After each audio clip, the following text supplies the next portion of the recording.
कल हम लोगों ने अभी तक तुलसीदास जी के 2 पदों की व्याख्या पढ़ी हुई थी। आज तीसरी अनुवृत्ति में हम उनका तीसरा पद लेते हैं।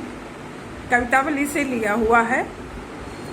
धूत कहो अवधूत कहो रजपूत कहो जुल्हा कहो को। धूत कहो अवधूत कहो रजपूत कहो जुल्हा कहो को। काहू की बेटी सो बेटा न ब्याहब, काहू की जाति बिगाड़ न सो। तुलसी सर नाम गुलाम है राम को, जाको रुचय सो कहे कछु ओऊ। तुलसी सरनाम गुलाम है राम को, जाको रुचय सो कहे कछु ओऊ। मांग के खैबो मसीत को सोइबो, लैबे को एक न दैबे को दो।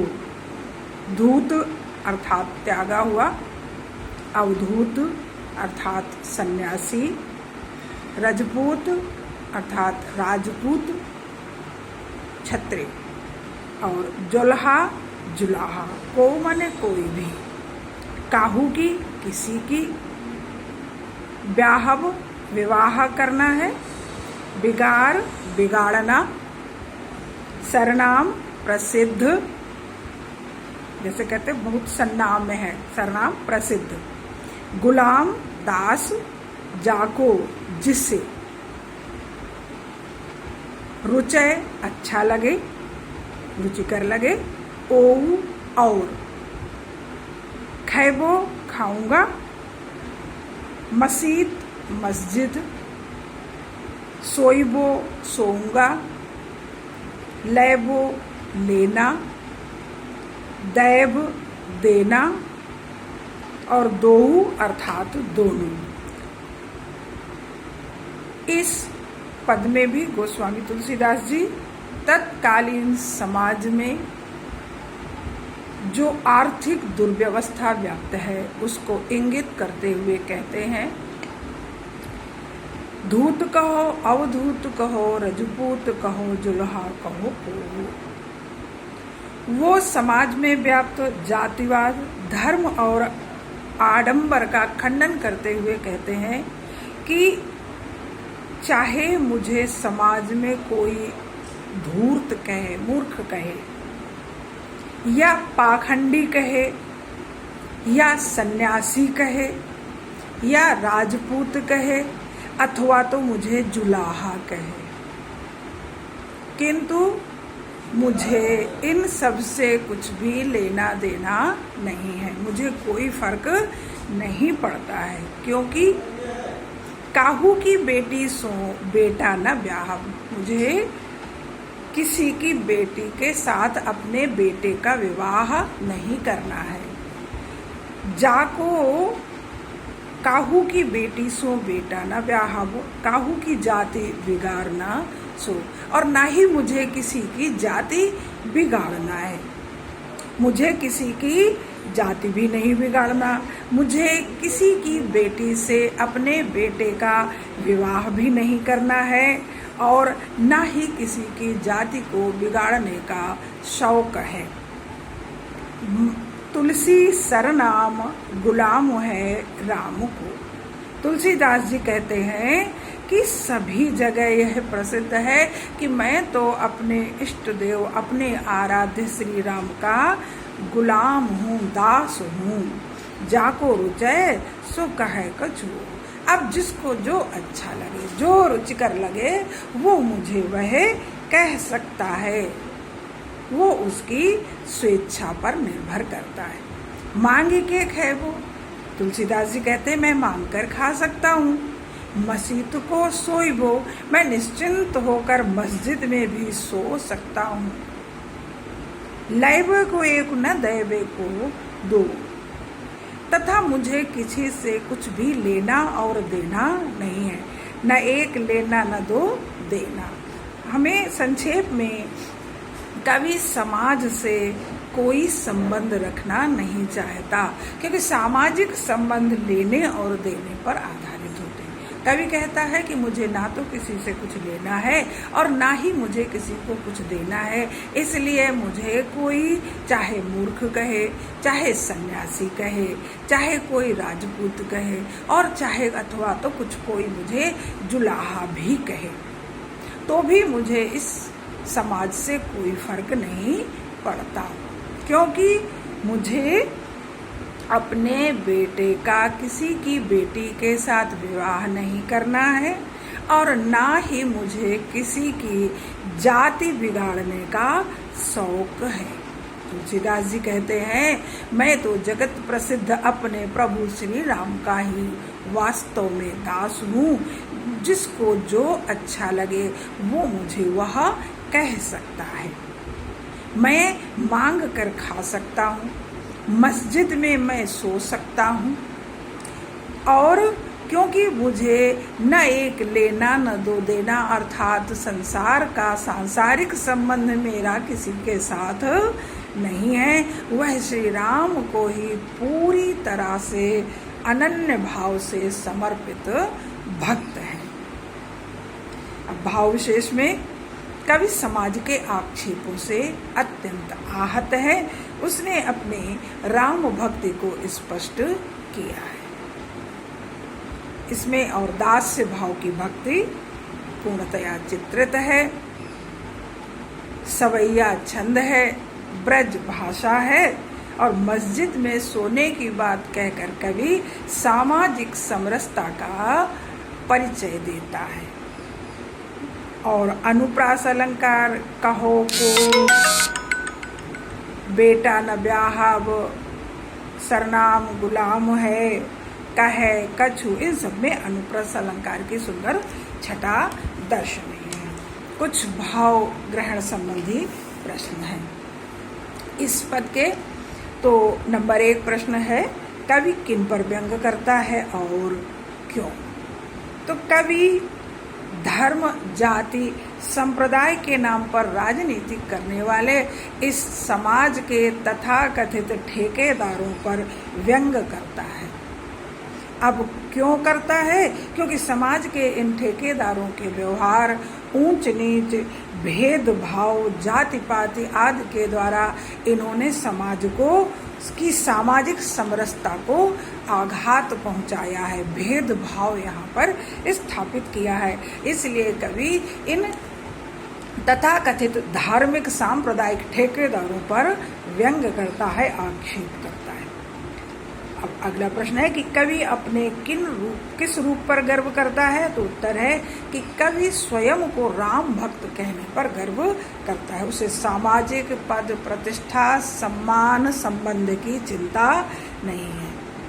वह स्वयं को उनका गुलाम कहता है और समाज की हंसी का भी उस पर कोई प्रभाव नहीं पड़ता। अगला प्रश्न है कि कवि भिक्षावृत्ति से कवि अपना जीवन निर्वाह किस प्रकार करना चाहता है? तो कवि भिक्षावृत्ति से अपना जीवन यापन करना चाहता है। उसका कोई अहंकार नहीं है, आत्मसंतुष्टि है, बहुत कुछ उसे नहीं चाहिए। और कवि मस्जिद में भी सोने का भी भाव रखता है, निश्चिंत होकर सोता है, अर्थात उसे किसी से कुछ लेना देना नहीं है। उसके लिए धर्म, जाति आदि का कोई भेदभाव नहीं है। वह अपने सभी कामों के लिए अपने आराध्य प्रभु श्री राम पर पूर्णतया आश्रित है। इसके बाद श्री रामचरितमानस का अंश है जो हमारे इस पाठ में संकलित है। इसमें लक्ष्मण मूर्छा और राम का विलाप है। जिस समय श्री राम जी को वनवास हुआ है, माता जानकी और लक्ष्मण के साथ श्री राम वनगमन करते हैं। वहाँ पर रावण सीता को हर लेता है। परिणाम स्वरूप राम का रावण के साथ युद्ध होता है। वन के बानर, भालू आदि श्री राम की सेना के सशक्त सेनापति और सैनिक होते हैं। उसी समय युद्ध के बीच में ही श्री राम के छोटे भाई लक्ष्मण जो उनके साथ वन में गए हुए हैं, उनको मेघनाद शक्ति बाण मारता है। उससे लक्ष्मण मूर्छित हो जाते हैं। उसी समय का इसमें श्री राम का कारुणिक भाव अभिव्यक्त हुआ है। तव प्रताप उर राखी प्रभु जय हो नाथ, तुरंत अस कही आय सुपाई पद बंद चले हनुमंत। हनुमान जी उस समय, अब ये होता है कि कैसे लक्ष्मण के प्राण बचाए जाए। विभीषण के द्वारा बताया जाता है कि लंका से सुसेन वैद्य को लाया जाए और वही इनका उपचार कर सकते हैं। तो भगवान श्री राम से हनुमान जी कहते हैं,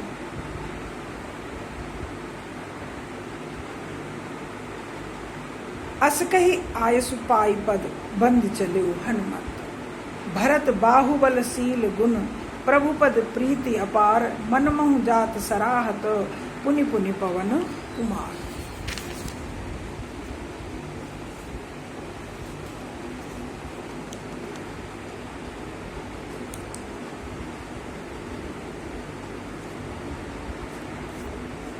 जब हनुमान जी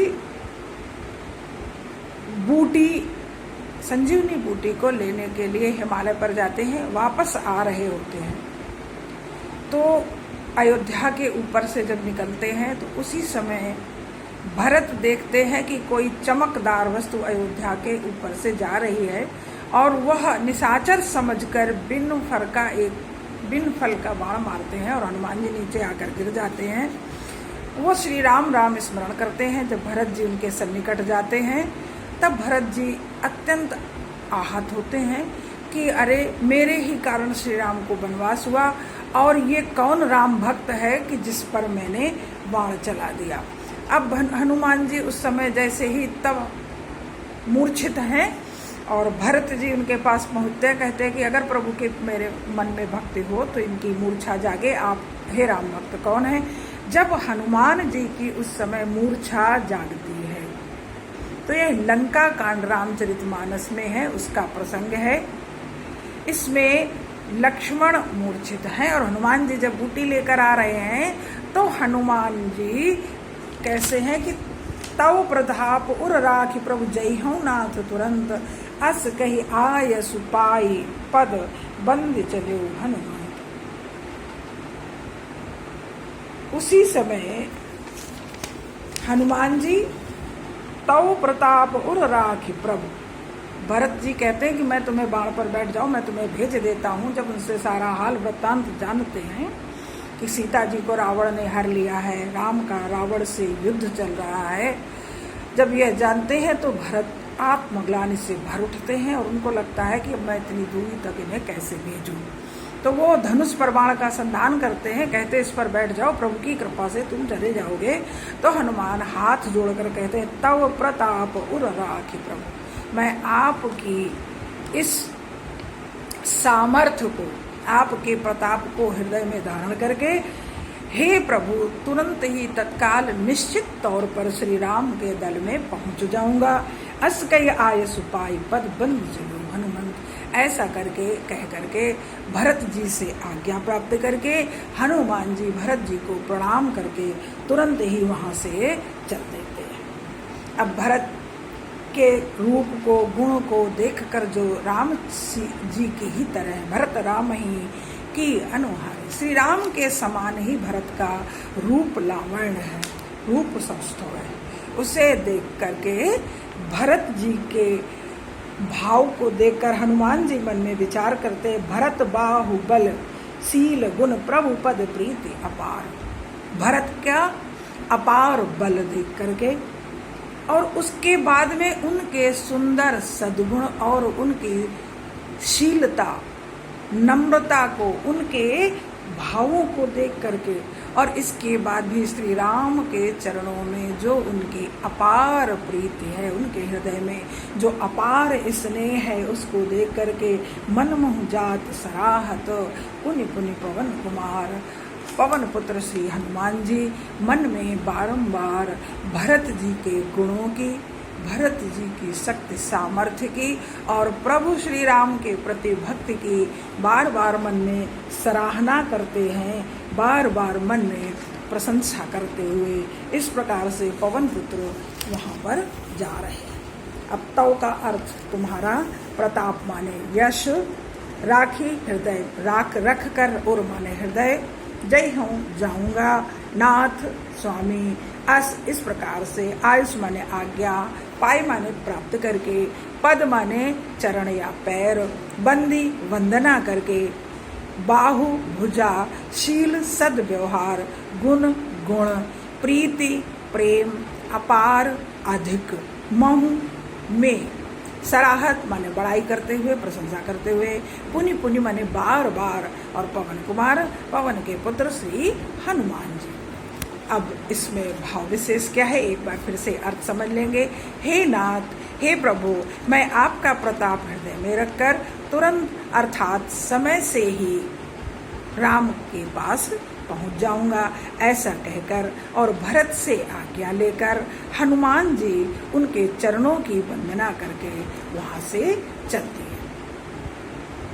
भरत के बाहुबल, शील स्वभाव तथा प्रभु के चरणों की अत्यंत परम प्रीति को देखकर अपार भक्ति को मन में बार बार सराहते हुए हनुमान जी संजीवनी बूटी लेकर लंका की तरफ चले जा रहे थे। अब इसमें भाव विशेष में देखेंगे तो हनुमान की भक्ति व भरत के गुणों का वर्णन हुआ है। छंद कौन सा है? दोहा, 24 मात्राओं का छंद है। प्रथम और तृतीय में जिसमें 13 मात्राएं हैं, द्वितीय और चतुर्थ अर्धाली में इसमें 11 मात्राएं हैं। इस प्रकार प्रत्येक पंक्ति में 24 मात्राएं हैं, तो 24 मात्राओं का यह छंद है जिसे दोहा छंद कहते हैं। भाषा कौन सी है? अभी कवितावली में हम लोगों ने पढ़ा था, उसमें ब्रज भाषा थी, तो रामचरितमानस अवधी भाषा का है, तो यहाँ पर अवधी भाषा का सुंदर प्रयोग हुआ है। मनमहु पुनि पुनि पवन कुमार, पाई पद में अनुप्रास अलंकार है और पुनि पुनि में पुनरुक्ति प्रकाश अलंकार है। इस प्रकार से अब कुछ अर्थ ग्रहण संबंधी प्रश्न है इस पैराग्राफ के। तो हनुमान ने भरत जी को क्या आश्वासन दिया? हनुमान ने भरत जी को क्या आश्वासन दिया? तो हनुमान जी ने भरत जी को यह आश्वासन दिया कि हे नाथ, मैं आपका प्रताप हृदय में रखकर तुरंत ही संजीवनी बूटी लेकर लंका श्री राम के दल में पहुंच जाऊंगा। आप निश्चिंत रहिए, आप निश्चिंत रहिए। मैं आपके प्रताप को हृदय में रखकर और आपकी कृपा से संजीवनी बूटी लेकर लंका श्री राम के दल में तत्काल ही पहुंच जाऊंगा, ऐसा हनुमान जी ने भरत जी को आश्वासन दिया। दूसरा प्रश्न है, हनुमान भरत की किस बात से प्रभावित हुए? तो उत्तर है कि हनुमान भरत जी की श्री राम भक्ति, शीतल स्वभाव और अत्यंत बाहुबल से प्रभावित हुए। जहाँ बल है वहाँ शील है, वहाँ सद्व्यवहार है और श्री राम की अनन्य भक्ति है, ऐसा देखकर हनुमान जी अत्यंत प्रभावित हुए। अगला प्रश्न है कि हनुमान ने संकट में धैर्य नहीं खोया, वे वीर एवं धैर्यवान थे, स्पष्ट कीजिए। प्रश्न एक बार फिर से सुनेंगे। हनुमान ने संकट में धैर्य नहीं खोया और वह वीर और धैर्यवान थे, यह स्पष्ट कीजिए। तो मेघनाद का बाण लगने से लक्ष्मण घायल और मूर्छित हो गए थे। इससे श्री राम सहित पूरी वानर सेना शोक से विवश हो गई थी, शोकाकुल होकर विलाप कर रही थी। ऐसे समय में हनुमान ने विलाप करने की जगह धैर्य बनाए रखा और अत्यंत धैर्य के साथ वो संजीवनी लेने भी गए।